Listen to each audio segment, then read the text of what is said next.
Ford launched the Sierra in 1982 to replace the Cortina Mark IV. The new aerodynamic design had a mixed reception, nicknamed a jelly mold by some. However, it proved popular and in Cosworth form, highly sought after. The Orion followed in 1989, by which time another technology shift was impacting the motor industry.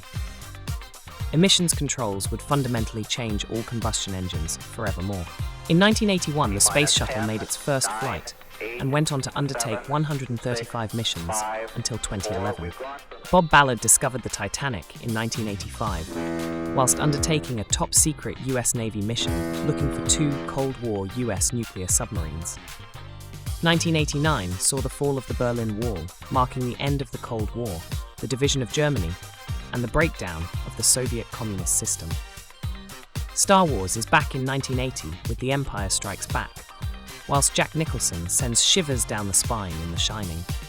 Harrison Ford appears in several more major films in the 80s, including Raiders of the Lost Ark 1981 is what makes and Blade time Runner travel in possible. 82, whilst Marty Flux McFly capacitor. goes back to the future in 85, Flux and Bruce capacitor. Willis It's taken me doesn't almost die 30 hard years of my in entire 88. family fortune to realize it. Harry Enfield's Loads Some Money summed up the yuppie decade very well.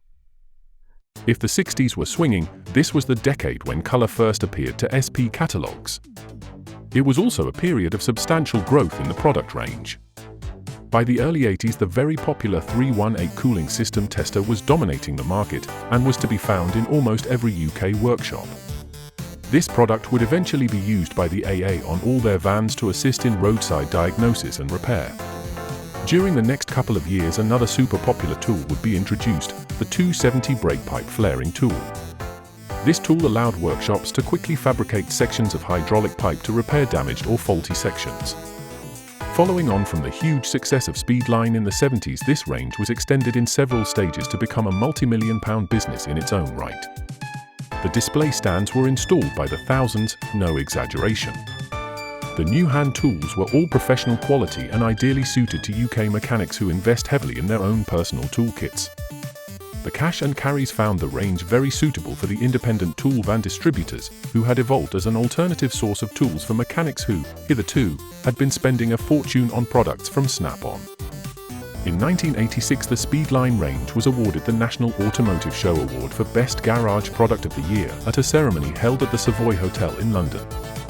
Several company acquisitions were made in 85 and 87, followed by a PLC flotation on the unlisted securities market.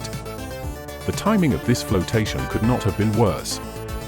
On a day in October 87 that became known as the Black Monday, the Dow Jones Index fell almost 23%, the largest fall in a single day in history. However, the management team decided to go ahead and duly floated in the following year. Also in 1987, Jack Webster was elected president of the Garage Equipment Association, and an executive aircraft was chartered to fly a group of automotive journalists from London up to Blackpool and then to Birmingham on a factory tour. In 1989, the 25th anniversary of the 1500 series was celebrated at the Cologne Hardware Fair by a presentation to SB's German distributor, Frieweg. The 1500 series, along with other popular pullers and body repair tools, were packaged as promotional packs and proved very popular in the export markets. However, whilst this popularity got the products noticed and distributed around the world, it also attracted copiers from the Far East who blatantly ripped off the designs. From this point on, increasing competition and outright copies would become an enduring feature of the marketplace. A busy decade to say the least. Ford launched their first MPV outside of North America in 1995, the Ford Galaxy, with the car following in 96 and the Focus in 98. In 1990, the Hubble Space Telescope is launched, and in 1994, Amazon was founded, followed by Yahoo in 1995. Google followed 3 years later in 1998. Dolly the sheep, the first large mammal to be cloned, was born in 1996. The 90s continued to be a very productive period for the film industry, with Goodfellas in 1990, The Silence of the Lambs in 91, Schindler's List in 93, Jurassic Park also in 1993, Pulp Fiction 94, Toy Story 95, Saving Private Ryan 98, and The Matrix in 1999. If the 1980s were busy for Sykes-Pickavant, the 90s were set to be even busier. A major new product range expansion embraced both the existing range of gauge-based test equipment and an entirely new range of electronic products. This technological leap for the company meant new people, a new factory at Melksham, and a new range of products. Vehicle technology was moving very quickly, necessitating these changes. Electronic fuel and engine management systems, as well as emission controls, were making the old-fashioned spark ignition system a thing of the past. Fundamentally, the car had changed very little since the Model T. The bodywork might look more modern, but the combustion engine and mechanical components had evolved very slowly over 80 years. Now the automotive industry was on the cusp of a revolutionary change, and SP had to change with it. 1990 saw the launch of the ACR Advanced Code Reader. Designed to plug into the new diagnostic sockets that were appearing on new vehicles, this product gave the independent garage an affordable, entry-level way into modern cars. The changes in vehicle design were also presenting independent garages and mechanics with new challenges to their skills and workshop equipment. The ACR was a true innovation and led the UK market for many years, eventually selling thousands of kits. It was a huge success. In 1991, the Suitcase Diagnostics program came together, helping to position the SP brand as a leader in handheld test equipment.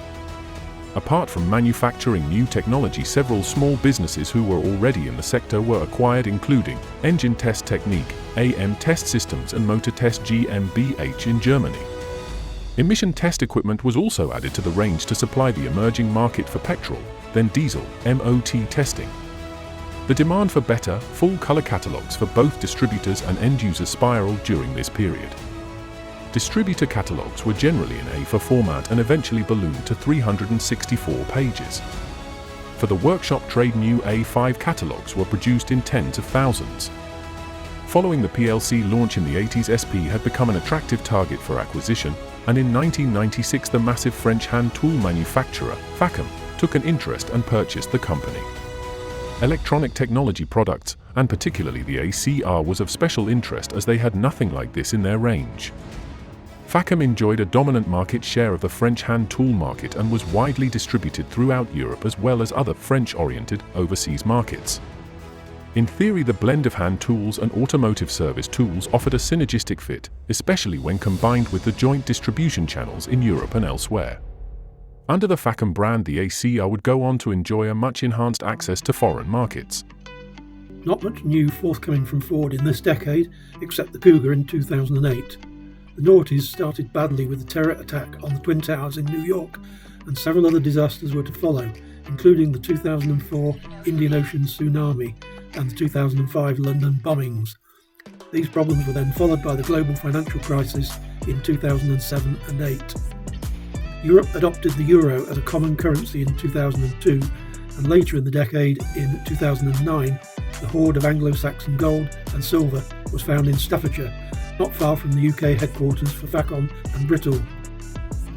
Barack Obama was voted in as the first black president of the USA. Top films of the decade included Gladiator in 2000, the first Lord of the Rings story started in 2001, and the second the following year, and the third in the year after that. Batman returned in The Dark Knight in 2008. For several years after the Facom acquisition, it was business as usual, with exhibitions and new catalogues plus further development of the ACR. However, in 2005, the giant US-based tool company, Stanley, took over Facom with a primary interest in the hand tool side of the Facom business. Within a short time, the Stanley team determined that the SP business didn't fit, giving a small UK management group the opportunity to buy back this part of the business, thus re-establishing Sykes-Pickavant Limited as an independent UK-based business. Simultaneously, a new business was established in parallel, with the export markets as its focus. Sykes-Pickavant Export is now a completely separate business, though sharing product range and development with the UK business. A fortuitous byproduct of Sykes-Pickavant becoming a standalone UK business is that it has facilitated the achievement of the 100-year anniversary of its foundation, truly a long and winding road. As the newly reborn UK and export businesses consolidate their market positions, new catalogues, products and marketing have emerged. Aside from making a brief reference to these developments, it's beyond the scope of the SP Archive project to relate how these businesses are evolving.